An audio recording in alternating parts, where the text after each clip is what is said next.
La tête dans les nuances, ce sont des rencontres à tous les mois avec des intervenants engagés. Mon nom est Robert Aubin. À chaque épisode, je vous transporte dans un jeu de changement de perspective sur des enjeux de société. Ce mois-ci, on se pose la question suivante. La poésie, un genre littéraire mystérieux ou rébarbatif?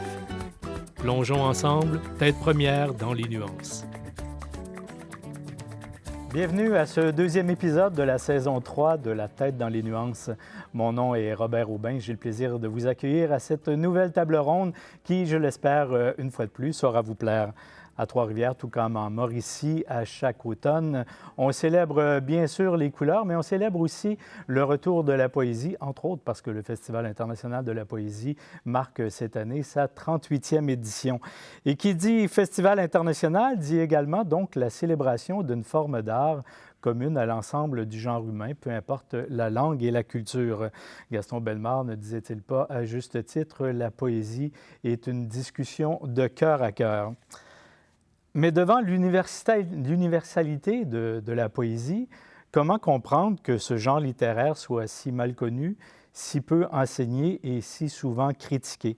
Au cours de cette émission, nous allons tenter de se familiariser avec ce genre littéraire, tenter de faire tomber des barrières si c'est possible, d'éliminer quelques préjugés et de donner le goût au plus grand nombre, peut-être de lire pour une première fois un recueil de la poésie. D'ailleurs, on avait mis comme titre à cet épisode « La poésie, un genre littéraire mystérieux ou rébarbatif ». Alors, je vous présente les porteurs de nuances qui nous aideront à éclaircir cette question et à aller plus avant dans notre connaissance de ce genre littéraire. On reçoit bien sûr d'abord Mme Roxane Desjardins. Bonjour, merci d'avoir accepté l'invitation. Elle détient une maîtrise en création littéraire de l'UQAM. Elle poursuit un doctorat recherche-création au département des littératures de langue française à l'Université Montréal. Elle est écrivaine, éditrice, directrice générale des éditions Les Herbes Rouges, en plus d'être chercheuse. Et consécration, premier livre, premier prix, avec le prix Émile Nelligan pour Ciseaux, que je vous invite à lire. Tiens, c'est peut-être ma première suggestion de l'émission. Et je cesse là la liste des reconnaissances parce que nous n'aurions plus de temps pour l'émission. On reçoit également avec plaisir Mme Juliette Bernatchez. Merci d'être avec nous.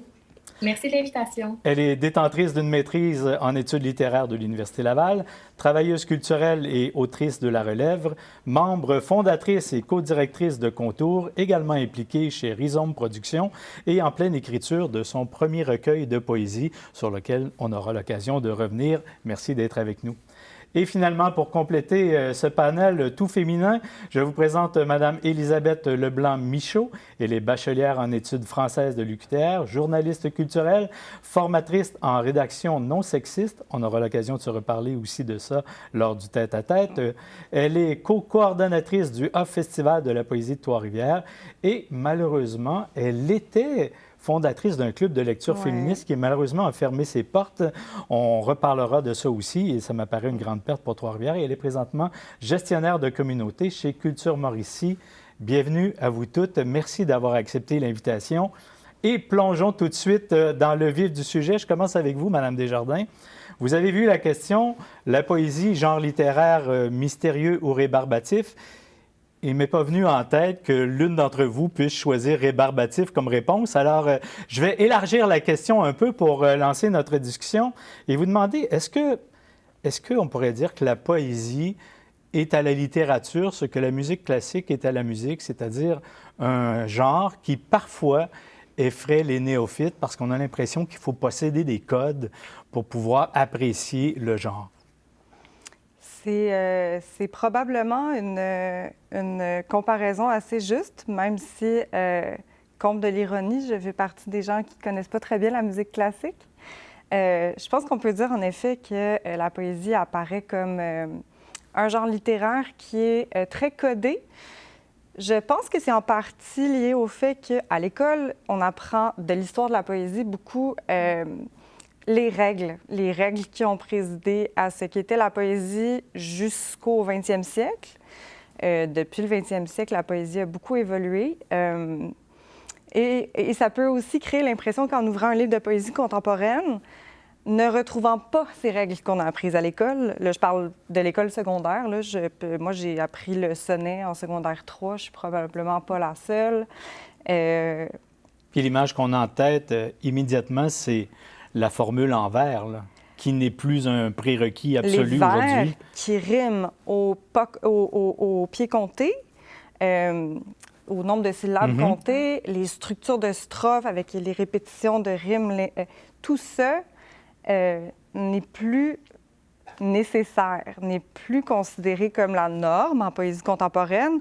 Donc, on peut se retrouver, ne connaissant pas tellement les codes de la poésie contemporaine, ouvrir un livre de poésie puis se dire, mon Dieu, mais j'ai l'impression que c'est sans harmonie, j'ai l'impression que c'est sans forme, j'ai l'impression que c'est sans grâce, parce qu'on a appris aussi à voir ces codes-là comme une structure un peu rassurante, qu'on connaît aussi dans l'enfance. Je veux dire, les rimes sont encore très utiles dans l'apprentissage de la langue, dans les comptines pour les enfants. Fait qu'il y a toute cette impression d'harmonie qui n'est plus là. Ça peut, oui, créer un aspect un peu rébarbatif. Je dirais pas non. D'un autre côté, ce qu'on découvre en entrant finalement dans le milieu, parce que comme tout le monde, c'est ça, j'ai appris le sonnet à l'école secondaire et comme tout le monde, j'ai écrit des poèmes dans mon coin en sachant pas du tout ce que je faisais. Je dis comme tout le monde qui écrit des poèmes aujourd'hui. Puis il vient un jour où on rencontre d'autres personnes qui font la même chose que nous. Et ce jour-là, on découvre tout un monde qui est beaucoup plus riche, où d'autres codes circulent. Puis c'est là que ça devient vraiment, vraiment riche, en fait. C'est pas du tout une activité isolée. Je sais qu'on a l'image aussi souvent du poète avec un béret qui le célèbre rêvasse, foulard. Le célèbre foulard. Et pour citer un poète que j'aime beaucoup, Frédéric Dumont, dans son dernier recueil qui s'appelle Chambre minimum, il y a une phrase qui dit « Les poètes avec leur béret, c'est quoi l'affaire? » Alors, on porte plus vraiment de béret, quoi. Bien, comme vous le voyez. Madame Bernatchez, rébarbatif ou mystère, la poésie? Le mystère, j'espère, enfin. Moi, je pense que je suis d'avis que, tu sais, là, je vais arriver avec des grands trucs, là, mais comme tout est codé, là. Donc, bien sûr, il y a des codes en poésie, puis je suis pareil, moi aussi, j'ai beaucoup de plaisir à écouter de la musique classique, mais je ne connais pas les codes. Donc, il y a ça aussi qui est intéressant. Je pense qu'on peut apprécier la poésie comme la musique classique sans comprendre tous les codes. Puis je pense que surtout, quand on parle de littérature en général, il y a beaucoup de styles littéraires qui sont très codés, là. Tu sais, si on pense à du roman policier, à la science-fiction, tu sais, il y a beaucoup de codes très, très précis que je pense pas que, tu sais, je pense que c'est des styles littéraires qu'il y a beaucoup plus de gens qui lisent. Puis finalement, c'est pour moi, enfin, là, je sais pas si pour les autres, c'est ça, mais j'ai l'impression que c'est des styles qui sont beaucoup plus codés. Après ça, c'est que je suis vraiment d'accord avec ce que tu as dit, Roxane.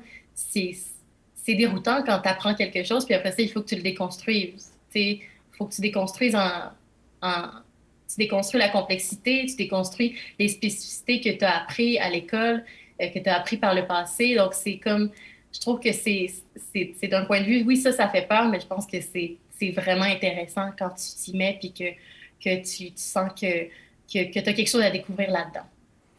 Madame Lemay-Michaud? Mystérieux ou rébarbatif? Bien, je vous repose la question, mais je me doute de la réponse. Oui, bien, je pense que, comme les deux autres, je vais aller du côté plus mystérieux que rébarbatif. Tu sais, là, on parle aussi beaucoup des cas de la poésie écrite, entre autres, mais tu sais, moi, j'ai découvert la poésie davantage... En fait, j'ai redécouvert la poésie parce que, comme toutes deux, je pense, on a appris les codes à l'école, au primaire, au secondaire, même au cégep. Surtout que j'ai fait des études en lettres, donc on a continué à me les enseigner même jusqu'à l'université. Mais moi, j'ai redécouvert la poésie à l'oral, en allant voir des gens lire. Et puis c'est là, moi, que j'ai compris vraiment, il y a quelque chose de magnifique avec la poésie. En fait, c'est ça qui est beau, c'est le mystère. C'est de ne pas comprendre tout le temps, puis d'accepter qu'on ne comprend pas. Puis de juste se laisser porter par ce qu'on lit, oui, d'une part, mais aussi par ce qu'on entend puis par ce qu'on ressent. Puis, en tout cas, je ne sais pas où je m'en vais avec ça, là, mais...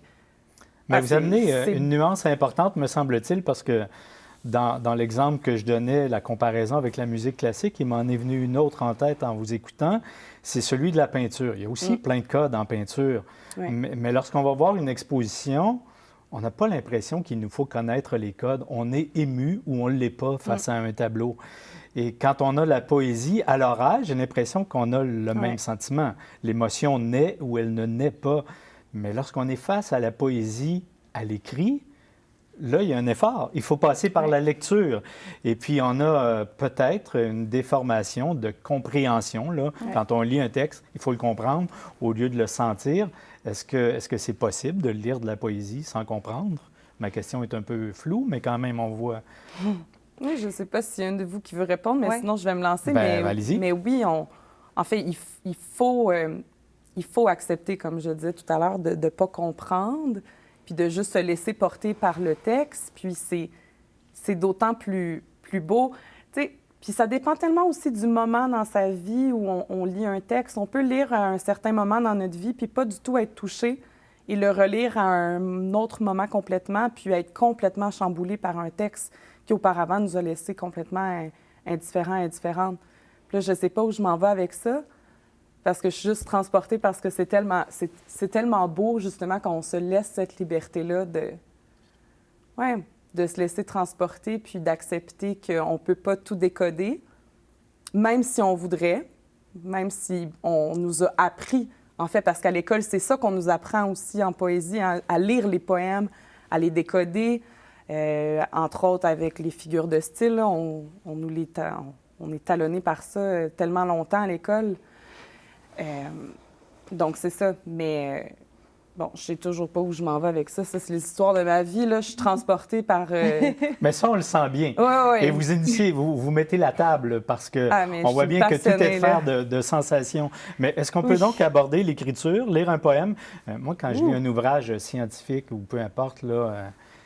Si je bûche sur des mots que je ne connais pas, je sens automatiquement le besoin d'aller voir la définition pour savoir de quoi je parle. Mais j'ai l'impression que si je fais ça en lisant de la poésie, je passe à côté. Là. Il y a plein de choses à dire là-dessus. Bien, je vous écoute avec plaisir. C'est un mode de lecture différent qu'appellent les poèmes, certainement. Différent de la lecture d'un article scientifique et différent de ce à quoi je pense qu'on le compare le plus souvent, c'est le roman. Quand on lit un roman, aussi, je veux dire, c'est très, très, très varié ce qui existe comme sorte de roman. Là. Juliette, tantôt, tu parlais de romans policiers qui sont structurés d'une façon souvent assez commune. Il existe des romans qui jouent sur plein d'aspects, mais en général, il va y avoir un aspect narratif. Il va y avoir probablement au moins un personnage. Il va y avoir un contexte. Il va y avoir du lieu, du temps. Puis, ça propose, dans le fond, comme lecture, qu'on ouvre le livre et on essaie d'entrer dans cet univers et de se laisser emporter un peu par l'histoire qui est racontée. Et il y a à mes yeux, il y a un oubli de soi dans cette lecture-là, dans le roman. C'est absolument pas catégorique. Je suis en train de lire le nouveau roman de Kevin Lambert et je réfléchis à toutes les pages et je suis un peu fatiguée de cette lecture tellement c'est exigeant et intense. Mais par ailleurs, je pense qu'en poésie, ce qu'il y a d'un peu vertigineux, c'est quand on ouvre un recueil et qu'il y a tout ce blanc et tout cet espace, en fait, à combler, qui n'est pas nécessairement du non-dit. Le poème est là au complet, mais il va falloir donner de soi. Élisabeth, tantôt, tu disais, selon le moment de la vie, ça va se passer d'une façon ou d'une autre, la lecture, mais c'est parce qu'on n'a pas on n'a pas les mêmes affects, les mêmes références, le même état d'esprit à offrir au texte. Alors, il y a ça pour la résonance, mettons, émotionnelle, là, comme visiter une exposition, mettons. Et par ailleurs, souvent, la poésie, c'est plus court qu'un roman ou qu'un essai et ça invite à relire et à entendre. Puis là, dans la relecture, c'est là qu'il y a toute la richesse du mot dont on est allé entre-temps chercher le sens dans le dictionnaire. Ça va construire une compréhension qui est beaucoup plus riche, qui va s'installer un peu dans les interstices de la vie, dans les pauses qu'on prend de la lecture. Je pense aussi qu'une des richesses des poèmes, c'est qu'on peut se les approprier. un peu comme des paroles de chansons, on fait parfois. On écoute une chanson, on se dit ah, ça, c'est vraiment comme la chanson de mon année. Les poèmes font ça aussi souvent. Chez les gens qui en lisent, on se les passe, on se les transmet comme des messages, on se les approprie. Alors, c'est vraiment dans le mode de lecture et c'est sûr que ça demande un investissement, une curiosité, une ouverture. Et même si j'ai fait j'édite de la poésie, mais j'édite aussi des romans, des essais à l'occasion, des nouvelles, etc. J'ai pas toujours l'état d'esprit pour lire de la poésie, là. Je lis pas un recueil de poèmes avant de m'endormir le soir quand je suis épuisée, là. Il faut avoir un peu de soi à donner. Est-ce qu'on pourrait pousser jusqu'à dire pour une première lecture de poème, la lecture à haute voix serait un passage d'entrée parce que permettrait peut-être de découvrir la rythmique derrière les mots, ce qu'on fait pas pour un roman parce qu'on n'en sent pas la nécessité, là, mais est-ce qu'il y a de ça dans la lecture? Je pose la question à Mme Bernatchez. Est-ce que vous lisez de la poésie à haute voix ou bien c'est quelque chose de particulièrement intime que vous gardez à l'intérieur de vous? Ben moi, j'avoue que j'adore lire des poèmes tout haut pour saisir le rythme, là, comme vous le dites. Mais je pense pas que c'est ma première lecture. Je pense que ce serait plus peut-être la deuxième. Moi, la première lecture, c'est un peu sacré, là. Je veux juste... je passe un recueil assez... J'ai peut-être mes petites façons de faire, là, mais je passe un recueil assez vite la première fois pour voir qu'est-ce que je peux en chercher parce que, comme mes collègues l'ont dit, là, c'est vraiment... Moi quand j'essaie de lire Quand je lis un recueil de poésie, je cherche ce qui me rejoint. Je trouve... En fait, c'est ça que j'ai l'impression qu'on cherche en poésie, c'est on trouve un peu ce que l'on veut. Là, on va chercher les passages qui nous intéressent, qui nous font... Comme te dit Roxane là, par rapport aux chansons, puis comme quand on écoute une chanson, puis on se dit « Ah, ce bout-là, on dirait qu'il me rejoint tellement, puis c'est ma vie. » Je pense qu'on peut... Il y a ça qui est intéressant dans la lecture de la poésie. Donc, ma première lecture est assez... comme plus sentie, là, c'est plus, ça vient plus du cœur. Après ça, peut-être que je vais me mettre à essayer de comprendre la rythmique, essayer de voir qu'est-ce qui me rejoint là-dedans, parce que comme tu l'as dit aussi, Elisabeth, là, il y a vraiment... Parfois, ça arrive que tu relis, là, la relecture, ça fait en sorte que tu redécouvres tellement de passages, tu sais. Moi, j'aime beaucoup annoter mes recueils, tu sais, juste vraiment sans trop annoter, mais juste mettre des petits, tu sais, corner la page, tu sais, puis après ça, j'essaie de revoir qu'est-ce qui m'a plu dans cette page-là, sans que je le note vraiment. Puis après ça, ben, je découvre d'autres vers qui maintenant me rejoignent plus. Donc, ouais, je pense qu'il y a quand même... il y a ça aussi qui m'intéresse, le rythme, comme vous en parlez, là. Je pense que c'est très, très important, là, en fait, dans une lecture, puis dans la façon aussi d'écrire de la poésie maintenant, à mon avis. Je vous écoute depuis le début de cette émission et il ne fait aucun doute pour ceux qui suivent l'émission que cette passion commune vous anime, mais pour tous les néophytes qui ont peu touché à la poésie et qui vous écoutent et qui trouvent peut-être encore l'approche un peu hermétique, comment on s'initie à la poésie? Par quoi on commence? Est-ce que si j'achète un recueil, je suis obligé de le traverser d'un couvert à l'autre avant de me faire une tête? Qu'est-ce que vous suggéreriez à quelqu'un qui veut tenter l'expérience de la poésie? Je commence avec vous, Mme Leblanc-Michaud. En fait, moi, j'aurais 2 suggestions. La première, c'est aller voir, pas de le lire, mais aller voir des poètes lire, parce que ça peut être une première approche différente, vraiment intéressante. Ça permet aussi un premier contact avec l'humain derrière le texte. Des fois, pour quelqu'un, justement, qui ne comprend pas trop, qui n'est pas trop sûr, ça peut être une bonne façon de découvrir ce que c'est. Mais outre ça, sinon, on n'est jamais obligé, en fait, même un roman, je veux dire, on n'est jamais obligé de lire un roman au complet. On n'est pas obligé non plus de lire un recueil de poésie au complet. Même que des fois, ça peut être salutaire de juste en lire un de temps en temps, quand on est prêt, quand on se sent bien, quand on est dans cet état d'esprit-là. On en lit un, on en lit un autre. Il y a toutes sortes de façons. En fait, on décide comment on l'approche, la poésie. Oui, on peut le lire du début à la fin, mais on peut décider de temps en temps de lire un poème. On peut même décider de lire à l'envers si on veut.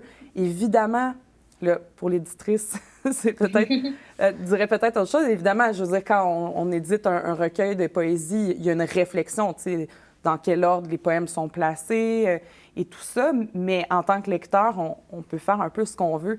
Donc, c'est de se laisser cet espace-là, puis ce plaisir-là, je pense que ça peut aider, tu sais, puis ça peut permettre de moins voir ça comme une tâche monumentale que de plonger dans un recueil quand on n'est pas habitué à lire ce genre littéraire-là. Là.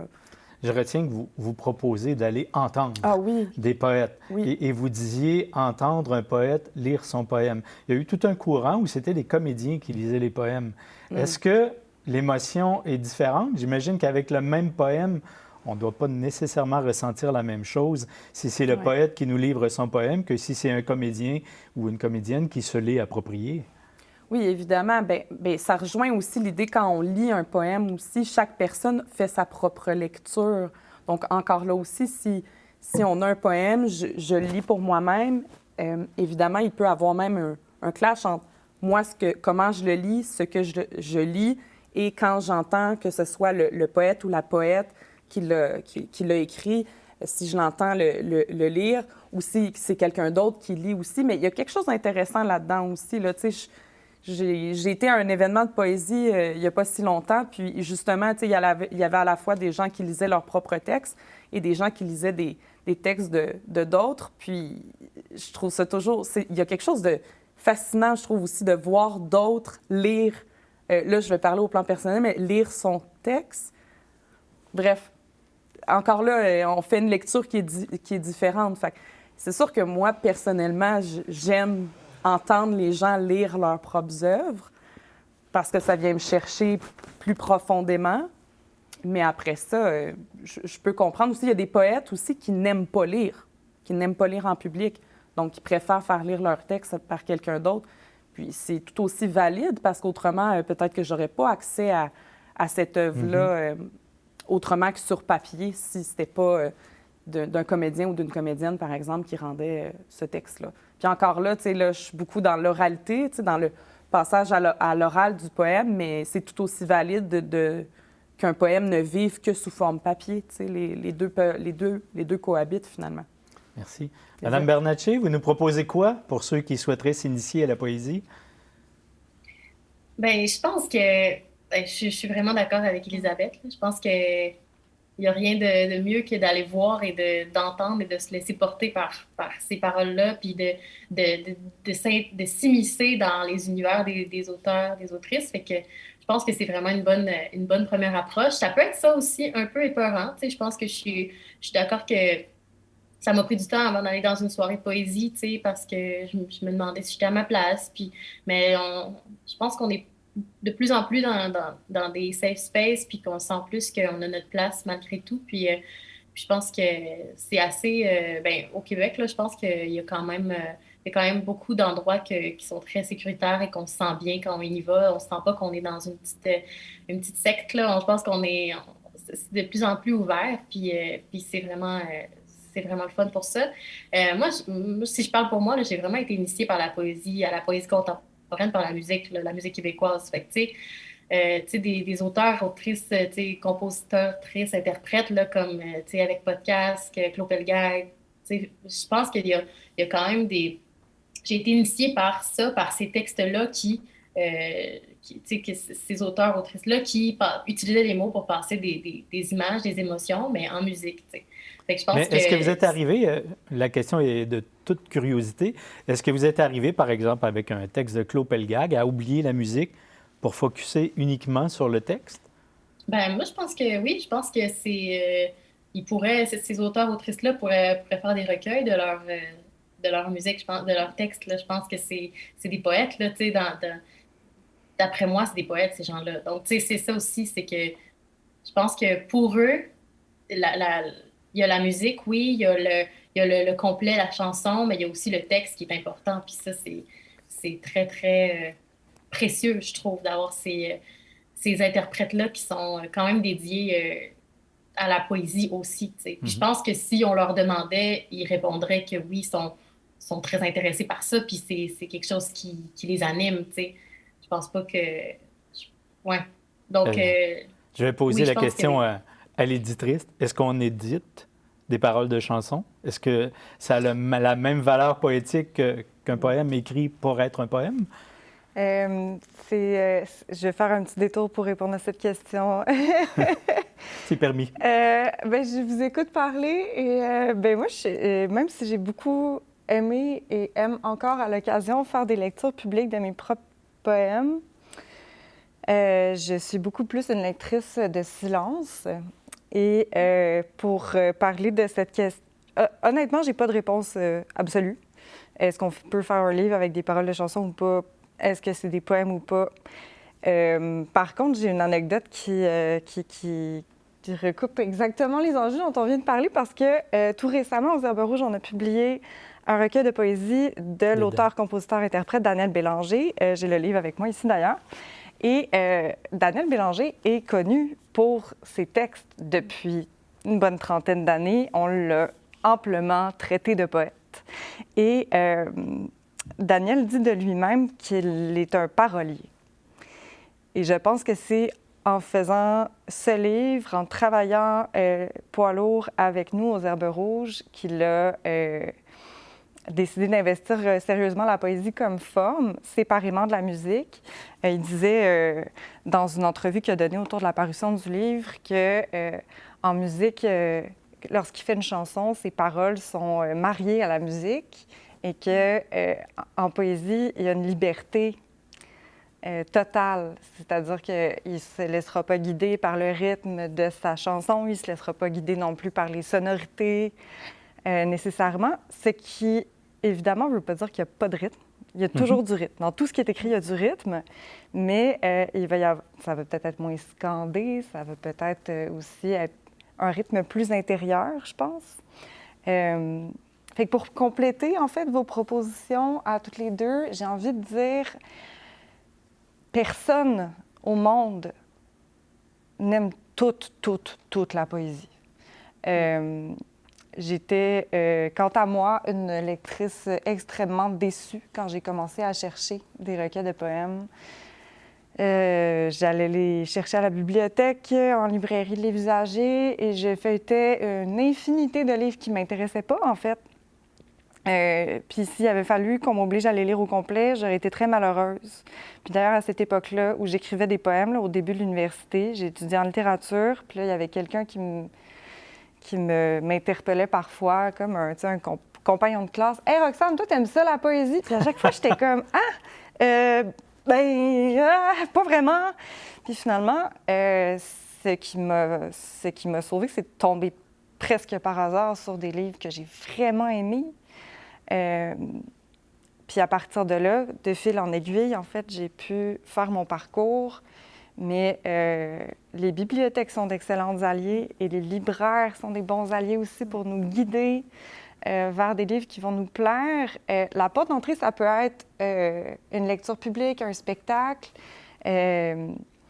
On a la chance d'avoir des communautés qui sont quand même organisées puis qui vont avec des connivences. Si un spectacle du Oeuf Festival de poésie de Trois-Rivières m'a plu, il y a des fortes chances qu'un autre spectacle du Oeuf Festival de poésie de Trois-Rivières me plaise aussi. Et de la même façon, pour moi, ça a été beaucoup en repérant les éditeurs de poésie qui avaient des visions qui m'intéressaient que je me suis retrouvée à me créer une bibliothèque dans laquelle je pouvais évoluer et apprécier la poésie. Donc, c'est sûr que moi, je me retrouve parfois dans le contexte de faire des salons ou un marché de la poésie. Là, j'ai devant moi des gens qui sont curieux, qui parfois ont lu un livre de notre maison d'édition, puis ils se demandent c'est quoi le prochain, mettons.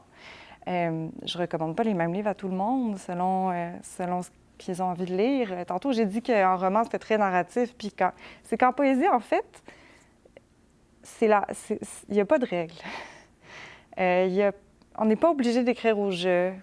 On n'est pas obligé d'écrire à la troisième personne. On n'est pas obligé de raconter une histoire, mais on peut si on veut.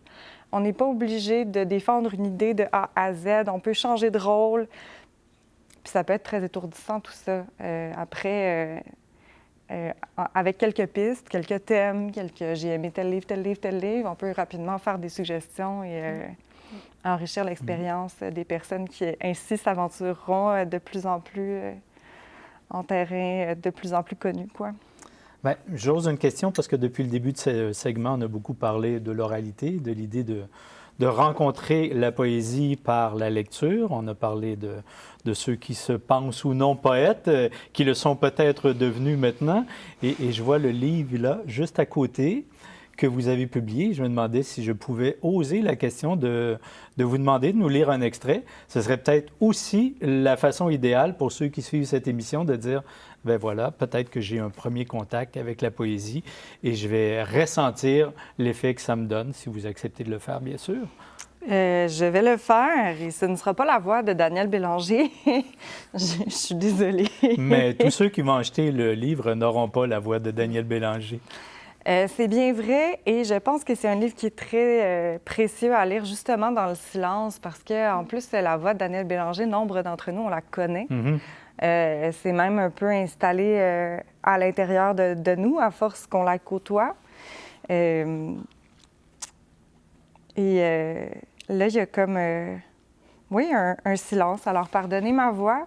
Je vais vous lire un poème plutôt... Alors, dans Poids lourd, il y a des poèmes plus contemplatifs et des poèmes un peu plus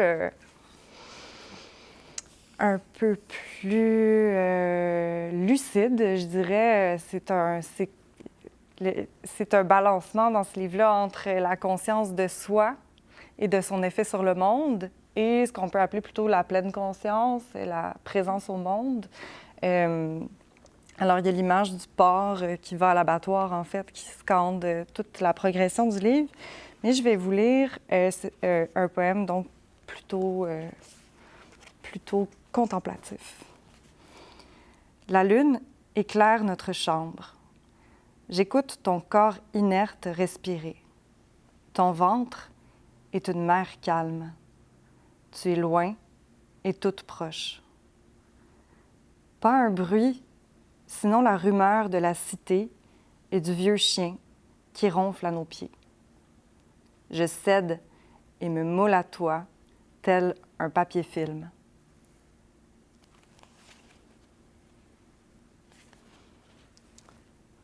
C'est donc tout court. C'est court. C'est magnifique. Et moi, je me rappelle avoir entendu Daniel Bélanger en entrevue au moment où le livre n'était pas paru encore. Et il m'a suffi d'un seul vers que je vais relater, pas nécessairement exactement parce que la mémoire est une faculté qui oublie, mais ce fut suffisant pour provoquer l'achat du recueil. Puis il disait, si ma mémoire est bonne, les chrétiens ont la mort dans l'âme, les autres l'ont dans la gorge. Les croyants. C'est les croyants? Et ça, je disais, une phrase, j'étais convaincu. Ouais. Et puis, c'est ce que je trouve de la magie de la poésie, c'est que au détour d'une page, il y a une tournure parfois qui nous accroche et qui fait qu'on va la porter pendant des jours et des jours. Et puis, on va aller voir le reste pour voir comment tout cela se développe. Je ne vous en dis pas plus. Achetez le volume si cela vous intéresse, comme il y en a tout plein d'autres qui sont fort intéressants. Mais je vous amènerai maintenant... Peut-être je poserai la question à vous, Mme Bernatchez, puisque vous êtes à la rédaction de ce premier recueil de poésie qui sera signé Mme Juliette Bernatchez. Alors, comment on devient poète? Est-ce qu'on est poète? Et puis, c'est quelque chose qu'on découvre sur le chemin de sa vie? Ou bien c'est un exercice qu'on décide d'embrasser un jour à coup d'effort et de passion? C'est une très bonne question. Je pense que je ne sais pas si on est quelque chose, je dois avouer. Je pense que oui, il y a force d'effort, de passion, de travail. Moi, je pense que, en tout cas, idéalement, on s'auto-proclamerait poète. Puis, tu sais, ce serait super cliché. Tu sais, on pourrait dire que la poésie est partout et que tout le monde est poète et à sa façon, tu sais. Puis, je suis bien d'accord avec ça si c'est comme ça qu'on se sent. Tu sais, je pense que, idéalement, si on se sent poète, on devrait pouvoir s'auto-proclamer poète. Mais moi, personnellement, c'est pas comme ça que je le vis, je pense. Je pense que peut-être qu'il y a comme un... Et moi, je pense que je suis pas la seule, là, mais je pense qu'il y a j'ai un fort sentiment d'imposteur et souvent, je me demande si même je suis à ma place, tu sais. Donc, je pense qu'il y a ça, il y a beaucoup d'efforts, beaucoup de passion, puis tu sais, ça, je suis très passionnée Et je ne fais que ça, on dirait lire des livres et essayer de mettre des gens en scène. Mais je pense que idéalement, c'est ça. On pourrait s'autoproclamer poète et puis moi, je ne remettrais jamais ça en doute si quelqu'un me disait qu'il est poète et tu sais, je serais très heureuse pour lui ou elle. Mais il y a comme. Je pense que mon sentiment d'imposteur me fait voir que je pense que je me suis moi-même. Je me dis moi-même que je suis autrice de la relève parce que j'ai été peut-être un peu reconnue par les pairs à un moment donné, puis ça a comme déboulé. Donc, je pense pas qu'on est poète. J'aimerais ça dire oui, là, mais on dirait que j'ai du mal à le croire. Mais peut-être que vous pourriez me faire croire le contraire. Bien, j'ai envie de relancer la question à Mme Desjardins pour voir est-ce que c'est pas là une des fonctions de l'éditrice, de faire disparaître ce sentiment d'imposture en reconnaissant le travail puis en l'accompagnant, j'imagine, parce que c'est pas parce qu'on a aimé un manuscrit qu'on va le publier intégralement, j'imagine. J'allais justement te demander, Juliette, attends-tu d'avoir un livre terminé, accepté, publié pour adopter l'étiquette? Peut-être. Puis je pense que c'est très symbolique, puis ça reste très symbolique, le livre. Mm-hmm. Puis moi, je suis quelqu'un qui, depuis toujours, on relit des trucs que j'avais écrits quand j'étais enfant, puis je voulais devenir écrivaine. Là, c'est comme, on dirait que ça reste en tête, c'est comme symbolique. Je lis des livres, donc je veux en écrire un, mais j'aimerais ça me dire que c'est pas ça. Mais souvent, il y a cette symbolique-là qui revient, puis c'est pas mal, c'est quand même... c'est difficile aussi parce que je suis allée à l'université en littérature, mais j'ai pas ressorti avec le titre de littéraire, On sort pas avec un titre de l'école quand on est en littérature ou on est en art en général, Donc, il y a ça aussi que je pense qui fait en sorte que le sentiment d'imposture revient plus vite, Mais oui, peut-être que j'attends ça. Ce serait triste, mais... Mais je te le souhaite. Écoute, évidemment que le livre a comme un rôle central dans tout cet écosystème là, autour de la poésie. Et donc, c'est sûr, pour répondre à votre question, oui, c'est sûr que accepter un manuscrit de quelqu'un qui n'a pas encore publié de livre et travailler ensemble à faire que ce livre existe, c'est une démarche d'officialisation, en quelque sorte. On va présenter un premier objet fini et avec un peu le sceau d'approbation de la maison d'édition qui va ensuite circuler, être connu par le diffuseur-distributeur, ensuite par les libraires. Ensuite, le livre va faire son chemin aussi parmi les jurys des prix, éventuellement des festivals. Et tout ça donne un statut, dans le fond, qui est un statut qui a une valeur presque exclusivement symbolique, en fait. Mais la valeur symbolique, il ne faut pas la sous-estimer. Dans un milieu comme le nôtre, c'est tout, en fait. C'est tout. L'autre chose à laquelle ça donne accès d'avoir fait des livres, c'est le soutien financier pour en écrire d'autres. Puis ça, c'est quand même pas... c'est pas négligeable du tout. Une fois qu'on a publié, je pense que le critère, selon les conseils des arts, c'est quelque chose comme 4 textes en revue. Je ne sais pas si une de vous deux peut comme... Soit on a publié un livre, soit on a publié plusieurs textes en revue pour avoir le statut d'auteur-autrice en début de carrière. Puis à ce moment-là, on peut demander des bourses au Conseil des arts du Canada, au Conseil des arts et des lettres du Québec, au Conseil des arts locaux aussi. Mm-hmm. Puis ça, c'est parfois l'occasion de prendre quelques mois de congé pour travailler sur un livre, de faire de la recherche un peu plus avancée, de voyager si nécessaire, de faire des retraites d'écriture. Fait que ça se joue, c'est certain, là, dans l'impression d'être écrivaine ou d'être poète. Après, chez les poètes, le sentiment, je suis désolée, le sentiment d'imposteur court toujours. Même après de nombreuses publications, il court toujours. Je vous dirais que c'est pas exclusif à la littérature. Hein. Pour provenir d'une autre forme d'art, c'est ça. Mais j'étais quand même en train de prendre conscience que pour à peu près toutes les autres formes d'art, on finit quand même le parcours académique avec un titre. Là. Si vous étudiez en musique, vous êtes musicien. Vous pouvez être bon ou moins bon, apprécié ou moins apprécié, mais vous avez quand même un titre de musicien ou musicienne, alors qu'effectivement, des études en littérature, on sort avec un baccalauréat, une maîtrise, un doctorat, mais ça ne correspond pas nécessairement à un emploi. Pour la journaliste culturelle, c'est venu après ou la présence du livre, c'est le moyen par lequel on prend contact avec les auteurs? Si on prend la question, je sais être certaine, si on prend Il y en contact avait comme par deux. oui, c'est ça, par le journalisme ou par... Vous pouvez attaquer les deux dans l'ordre qui vous semble bon. OK.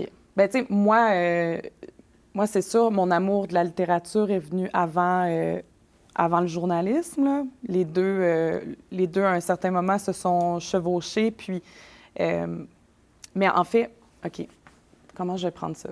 Là, je parle vraiment au plan personnel. Là. Absolument. C'est à vous Mais qu'on parle. moi, c'est ça. Moi, j'avais l'amour de la lecture.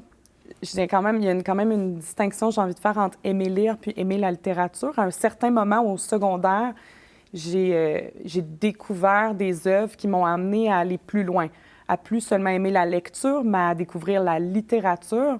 Cet amour-là s'est développé. Puis moi, j'ai toujours eu un sentiment d'imposteur par rapport au fait d'écrire, au fait d'écrire, puis au fait aussi de partager ce que j'écris. Donc, j'aimais lire, j'aimais parler de mon amour de la lecture, de mon amour de la littérature. Puis j'ai vieilli, puis pour moi, le journalisme, particulièrement la critique ou la chronique en culture, bien, ça m'a permis, en fait, il y a un détachement quand même dans cette forme-là, dans la forme journalistique. On a un détachement par rapport à ce qu'on écrit. On doit quand même garder une certaine distance. Donc moi, ça me permettait justement de parler de ce que j'aimais, mais sans trop me mettre en danger, disons. Donc c'est ça, tu sais, il y a vraiment cette distinction-là que j'ai envie de faire à prime abord entre la lecture puis la littérature, puis aussi entre les types d'écriture qui ne sont pas les mêmes, écrire que ce soit du roman, de la poésie, de l'essai, ou écrire de façon journalistique, par exemple. Moi, c'est vraiment plus dans un... C'est ça, ça rejoint tout... C'est fou parce que ça rejoint toute cette idée-là depuis tantôt quand on parle de sentiment d'imposteur. Tu sais, moi, je me cache encore... Oui, je me cache encore derrière mon titre de journaliste culturelle puis de rédactrice culturelle. C'est ça. T'sais, pour moi, c'est tout récent là, de partager ce que j'écris au plan personnel, disons. C'est même pas une question d'années, c'est une question de quelques mois. Là. Donc, ouais. Je sais pas si j'ai répondu à la question. Je pense que on a fait un beau voyage, en tout cas. Parfait. Mais il y avait aussi... C'est souvent ça avec moi. Là. Je pars sur des grandes idées. Mais il y avait aussi l'importance du livre. Oh. Du livre papier, oui. pour celle qui est amoureuse des livres, ça, on l'a bien compris, mais aussi pour la journaliste culturelle. Vous auriez pu choisir le journalisme dans toutes sortes d'autres secteurs, mais vous avez choisi journalisme culturel. Parce que c'est ce que j'aime. Tout à fait. C'est ma passion. Mais est-ce que le livre est objet de reconnaissance pour les écrivains et écrivaines que vous allez ou bien interviewer ou rencontrer ou sur lesquels vous allez être appelé à faire un reportage?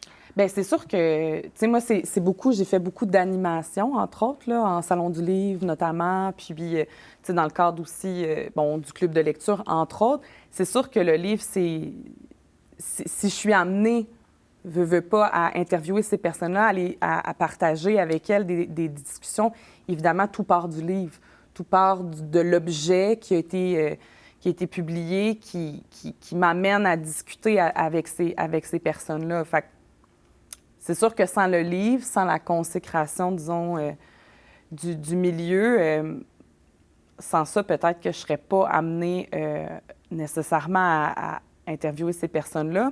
Est-ce qu'il peut y avoir une reconnaissance du milieu sans le livre? Je pense que oui, mais après ça, c'est de déterminer de quel milieu on parle. Parce que, bon, il y a la critique, il y a l'édition, il y a les pairs aussi. Donc c'est là où il faut venir aller statuer finalement la reconnaissance de qui? Est-ce que c'est la reconnaissance, c'est ça, des pairs, de la critique, du milieu de l'édition, des prix, la reconnaissance du public? Parce que là aussi, une œuvre peut être encensée par la critique, mais ne pas du tout être lue. Fait que c'est ça. Mais parallèlement à tout ça, j'ai quand même envie de dire que malgré le travail de journaliste, justement, où je suis amenée plus d'animatrice à parler avec des auteurs, des autrices, qu'on va dire qui ont été consacrés par une œuvre matérielle, reste qu'une des grandes parties de mon travail au quotidien, peut-être pas un travail rémunéré, mais c'est de donner une voix puis de consacrer des voix qui ne sont pas nécessairement reconnues des institutions. Entre autres, par le Off Festival de poésie, c'est un bon exemple, parce qu'on laisse la place à des voix qui n'ont pas nécessairement la reconnaissance déjà à prime abord du milieu, parce qu'ils n'ont pas nécessairement publié de livres, ou ils vont avoir publié des zines, donc en auto-édition, mais ces gens-là sont quand même souvent reconnus de leur père. Donc, il y a une certaine reconnaissance quand même s'ils n'ont pas l'objet dit livres qui a été publié par une maison d'édition, disons, ou qui ont été encensés par la critique.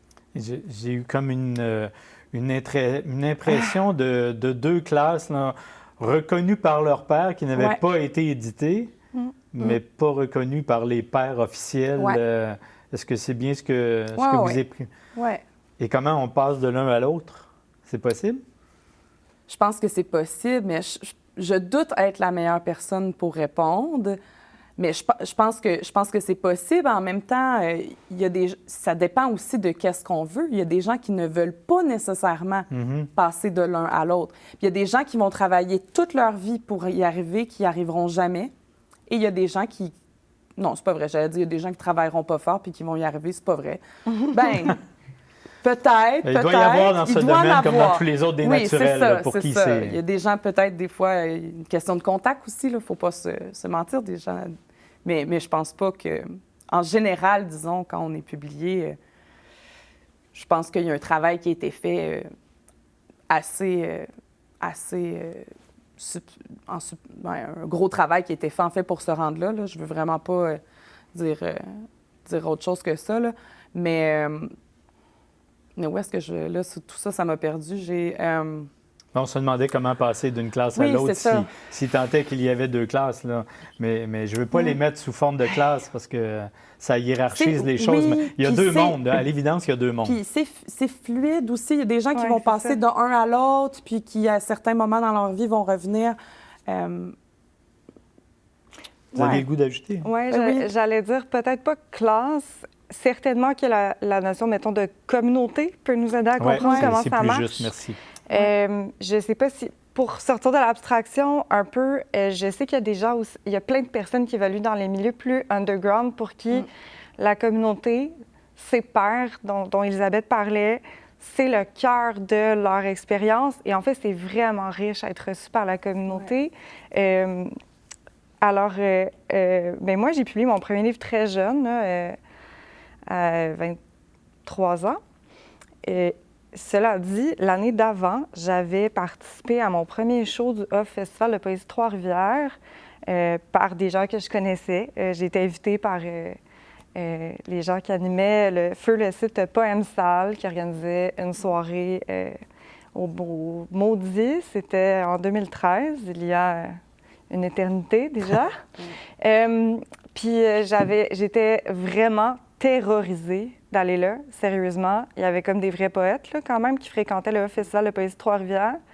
Des personnes dont j'avais lu les livres, là, puis je les avais jamais rencontrées. Je me sentais vraiment petite dans mes shorts. J'ai travaillé super fort pour écrire un texte pour la scène. Et là, je pense que ça va peut-être nous permettre de parler d'autres choses aussi. J'écrivais des poèmes en vue de mon premier livre déjà, mais j'ai écrit pour cette soirée-là un texte qui allait bien se prêter au contexte du spectacle dans un bar où il arrive qu'il y ait quand même un petit bruit de fond. Les gens ont quand même probablement déjà bu quelques bières au moment où on arrive sur scène. Puis je savais aussi que si je me donnais un rythme particulier, comme un élan, là, ça allait me tenir. Puis ça a été vraiment une belle expérience parce que j'ai eu à ce moment-là un super bel accueil, très chaleureux de cette communauté que je ne connaissais pas encore, dont je connaissais les 2 personnes qui m'avaient invitée, puis c'était à peu près tout.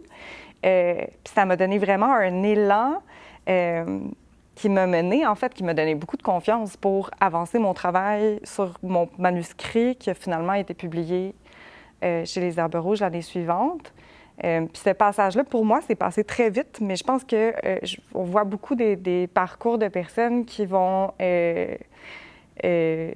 pour qui ça se passe pas en 1 an, mais en 5, ou pour qui il y a aussi tout un enrichissement de leur pratique qui se passe, à même les soirées où il y a beaucoup d'échanges, hein, il y a beaucoup cette reconnaissance des pairs dans les soirées de poésie. On a un retour immédiat. Ce qui, quand on publie un livre, parce qu'il existe aussi des gens qui publient des livres et qui n'ont pas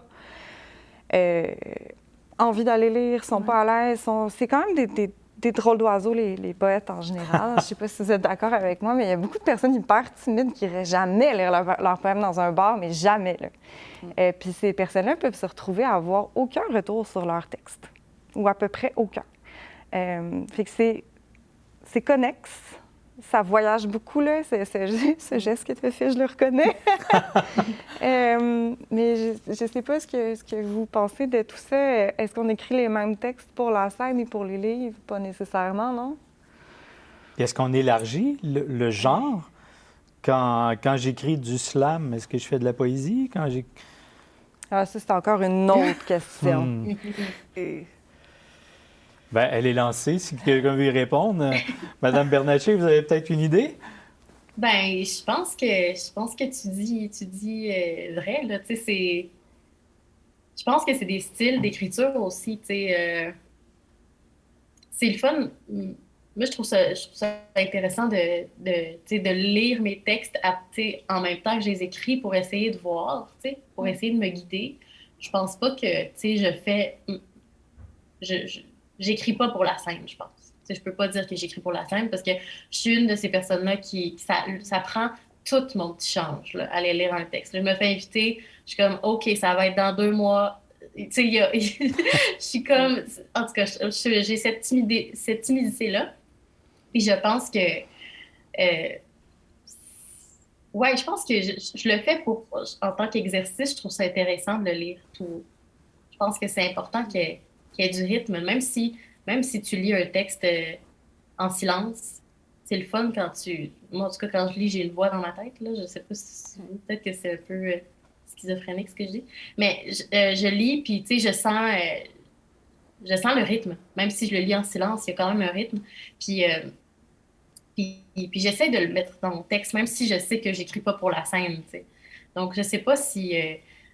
je pense qu'il y a des gens on le sent aussi quand tu lis un recueil, puis tu sais que cette personne-là, ben, tu sais qu'elle va souvent lire ses textes, on le sent dans la lecture des fois, que tu dis, ah, OK, cette personne-là doit écrire tout haut, là, tu sais, elle doit écrire en lisant, tu sais. Mais je pense que c'est des styles d'écriture différents, là, parce que, ouais, oui, c'est sûr que oui.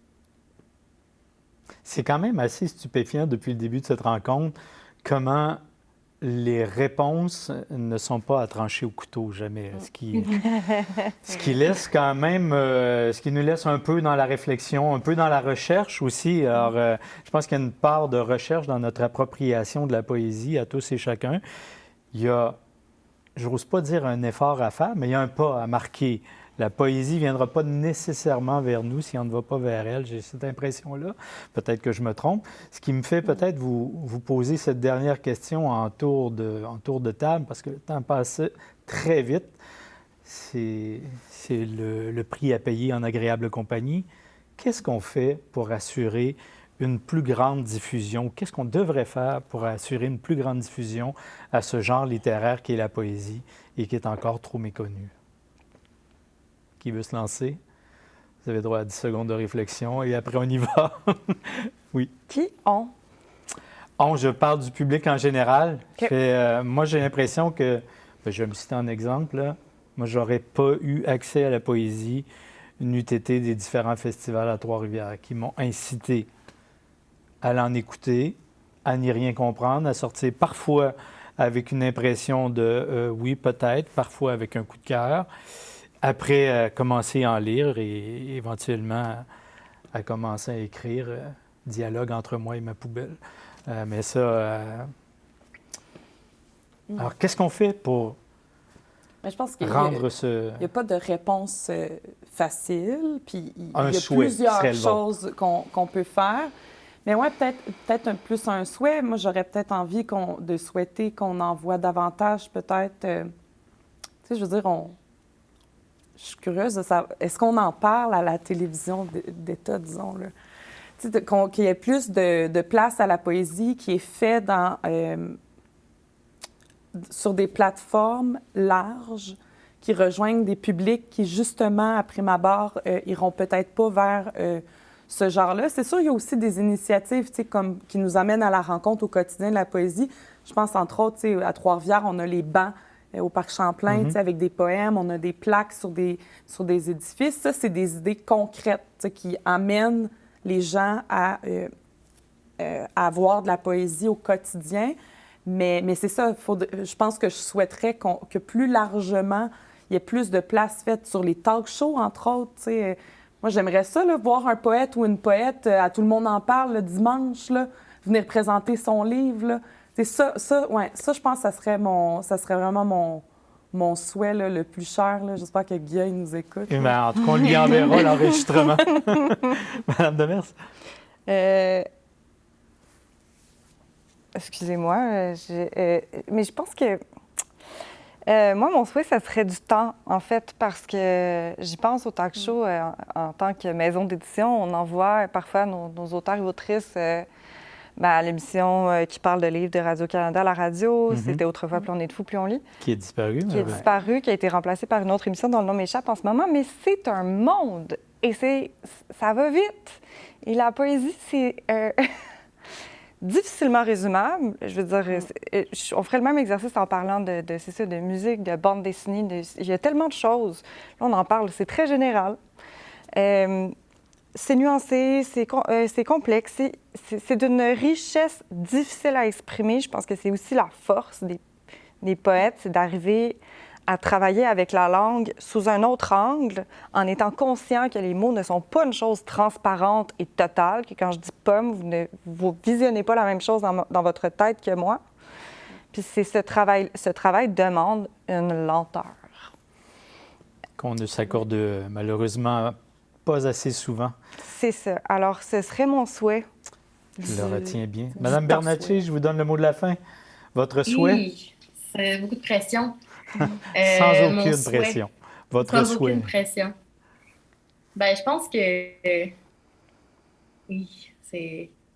Moi, j'ai un organisme de diffusion et de production. Puis c'est difficile aller chercher le public en général, même des initiés.